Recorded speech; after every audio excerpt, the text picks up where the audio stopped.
4 मे रोजी सोमवारी पश्चिम बंगाल विधानसभा निवडणुकीचा निकाल लागला। भाजपनं गेल्या 15 वर्षांच्या ममता बॅनर्जींच्या सत्तेला सुरुंग लावत मोठा विजय मिळवला। मात्र निकालानंतरही पश्चिम बंगालमध्ये हिंसा सुरूच असल्याचं पाहायला मिळतंय। गेल्या 24 तासात 1 टीएमसी आणि 2 भाजप कार्यकर्त्यांचा मृत्यू झालाय। दरम्यान हिंसा तोडफोड करणाऱ्यांवर कठोर कारवाई करण्याचे निर्देश निवडणूक आयुक्तांनी दिलेत। हिंसा भडकवणाऱ्यांना, तोडफोड करणाऱ्यांना तात्काळ अटक करण्याचे निर्देशही देण्यात आलेत।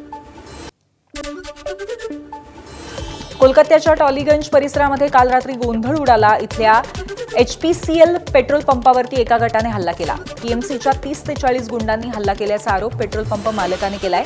दारूच्या नशेत त्यांनी तोडफोड केल्याचाही आरोप त्यांनी केलाय। टॉलीगंज पेट्रोल पंपावरनं आढावा घेतला आमच्या प्रतिनिधींनी। हमारा प्लेस है, पेट्रोल पंप का जगह है और हमारा टैंकर तो यहीं रहता है हमेशा। जब से टैंकर हम लोग का यहीं रहता है, तो आप लोग कौन है और क्यों आए हैं यहाँ पे? बोले नहीं, हम लोग भी नए, हम लोग का पार्टी जीता है, हम लोग यहाँ पे अपना ये जगह को हम लोग दखल रखेंगे। हमने देखिए ऐसा तो नहीं होता है, कोई तो ये तो पेट्रोल पंप है, यहाँ पे तो कोई पार्टी ऑफिस या ऐसा तो नहीं चलता है। ये तो पब्लिक प्लेस है, ये पब्लिक यूटिलिटी सर्विस ले हम लोग देते हैं। तो आप लोग पहले से ये सब यहाँ पे दखल करके बैठते, अभी फिर से, अभी तो गवर्नमेंट चेंज हो गया, अभी आप लोग क्यों ऐसे दखल कर रहे हैं? तो उसने मुझे कहा कि 10 मिनट के अंदर हटाओ, नहीं तो हम लोग सब इधर उधर कर देंगे। मैंने उनको बोला कि भाई ये मेरा पंप है, ये HPCL का जगह है, ये लोग दखल करके यहाँ बैठ के मेरे को हैरेस करते हैं बार बार, ये ठीक नहीं है, ये बंद होना चाहिए। तो ये लोग बोले हम लोग तो अभी ये पार्टी के हैं, हम लोग तो अभी वो सैफरन टीका लगा के आए हैं। I must say the police for the first time they said nonsense, ये बंद होगा।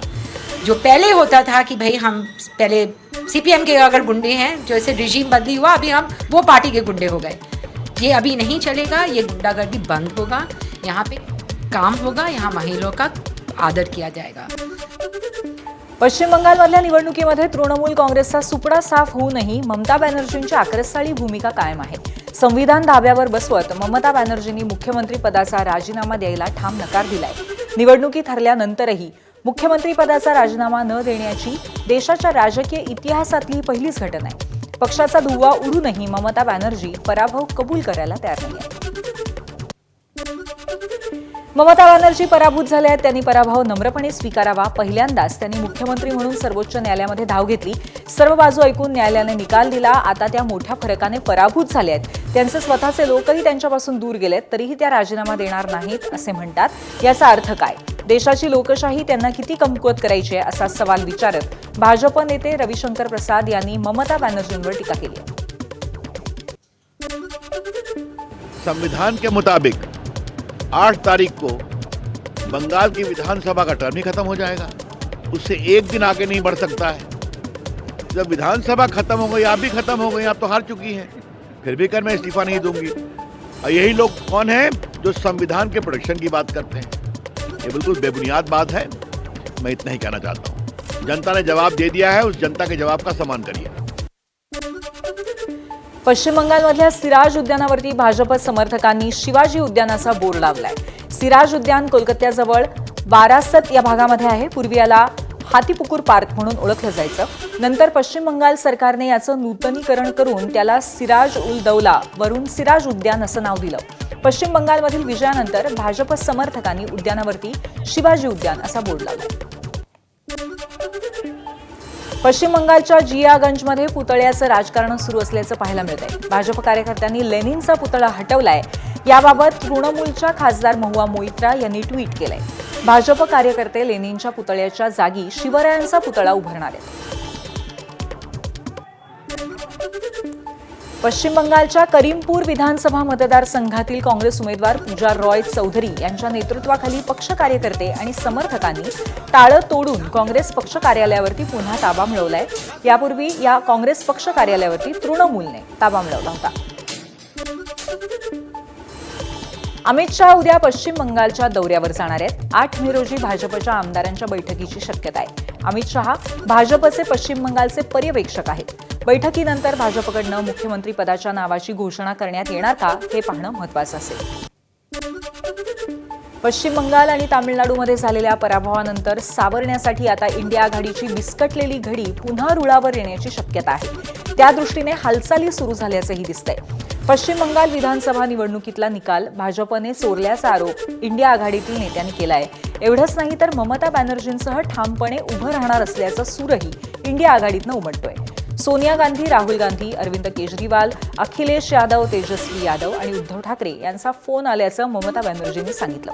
तसंच आपण इंडिया आघाडी सोबतच असून इंडिया आघाडी आणखी मजबूत करणार असल्याचं त्यांनी बोलून दाखवलं. लोकसभा आणि विधानसभा निवडणुकीमध्ये इंडिया आघाडीला बाजूला ठेवून ममता बॅनर्जींनी स्वबळावर निवडणूक लढायचं ठरवलं होतं. आता पराभवानंतर इंडिया आघाडीची आठवण त्यांना झाल्याचं दिसतंय. I am grateful to all my India team's leaders. Sonia ji rang up me, Rahul Gandhi rang up me, Arvind Kejriwal, Uddhav Thackeray, Akhilesh Yadav, Tejasvi, Hemant Soren Yadav, Jharkhand Chief Minister, all the allies of the United Indian Alliance. They said we are totally, absolutely with you. I think our solidarity will be united and strong for the next day.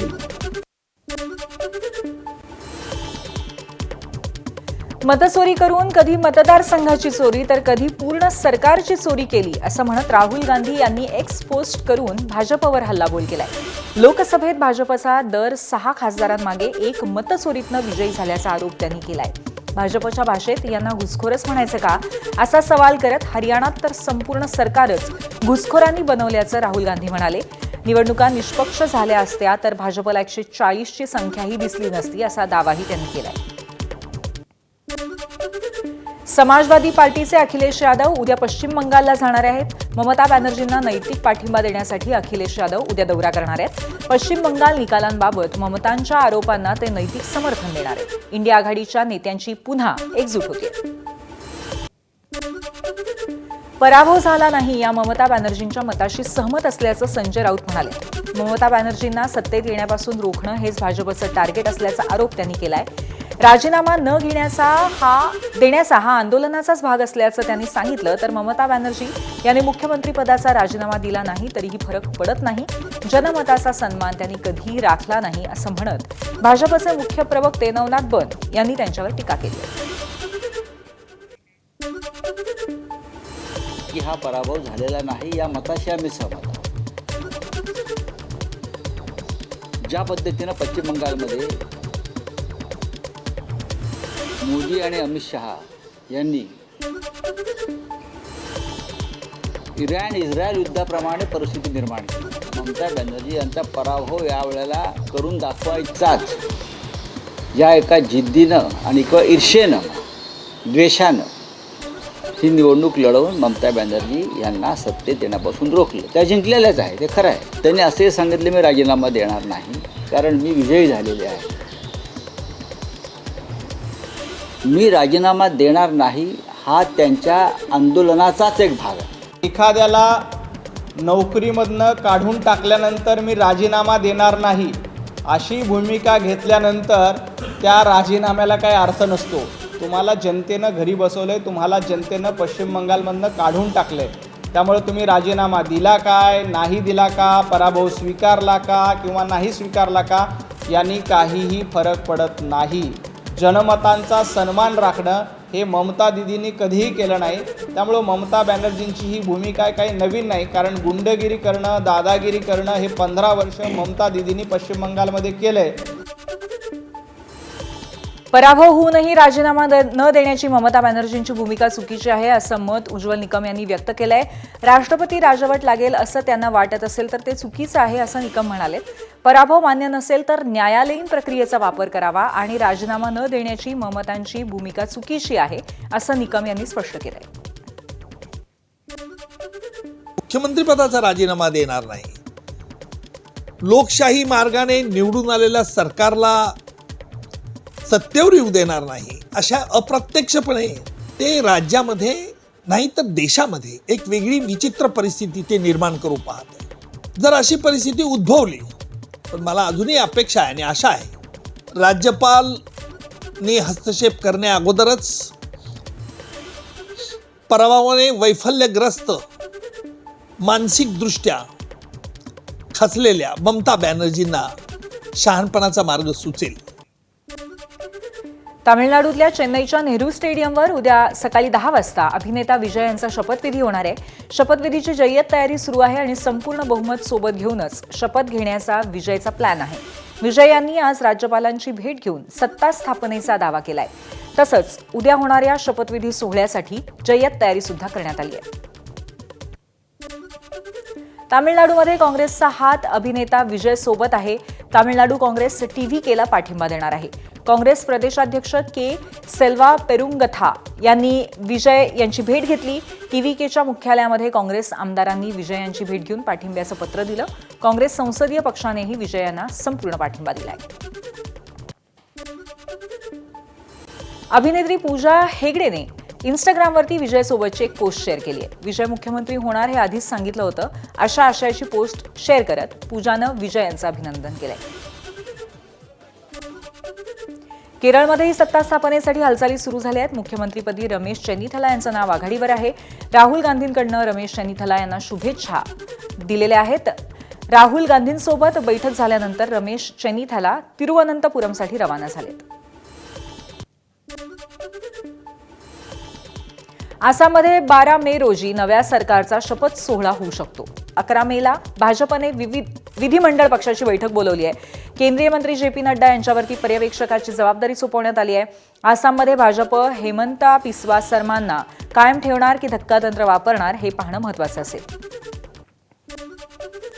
पंजाबमधल्या 2 स्फोटात ISIचा हात असल्याची शंका पंजाबच्या police महासंचालकांनी व्यक्त केली आहे. काल रात्री जालंधर आणि अमृतसरमध्ये 2 स्फोट झाले होते. जालंधरमध्ये BSFच्या मुख्यालयामध्ये स्फोट झाला होता.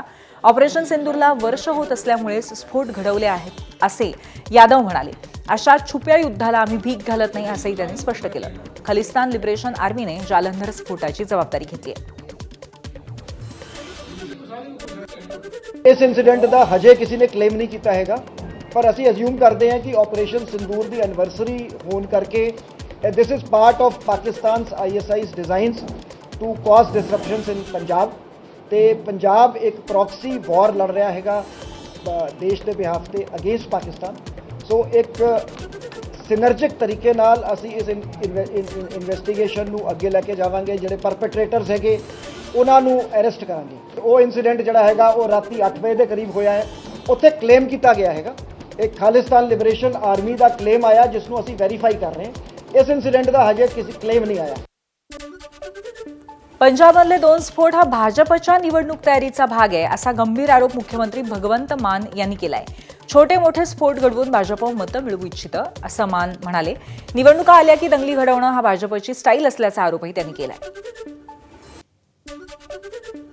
बीजेपी का ये स्टाइल है काम करने का. जिस स्टेट में इलेक्शन लड़नी है पहले वहाँ पे दंगे करवा दो, छोटे मोटे धमाके करवा दो, कुछ आपस में लड़ाई करवा दो, धर्म और जाति के नाम पे बांट दो लोगों को.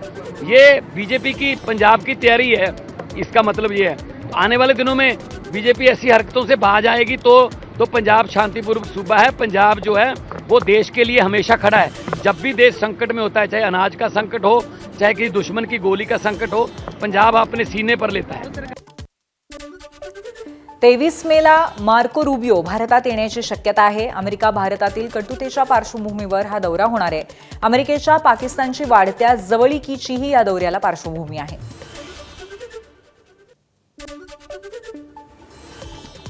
पश्चिम बंगालनंतर आता महाराष्ट्रात क्लीन स्वीप मोहीम सुरू होणार आहे. बोगस मतदार शोधून काढण्यासाठी SIR मोहीम राबवली जाणार आहे आणि काटेकोर अवलंबनासाठी भाजपकडनं कार्यक्रम जाहीर झालाय.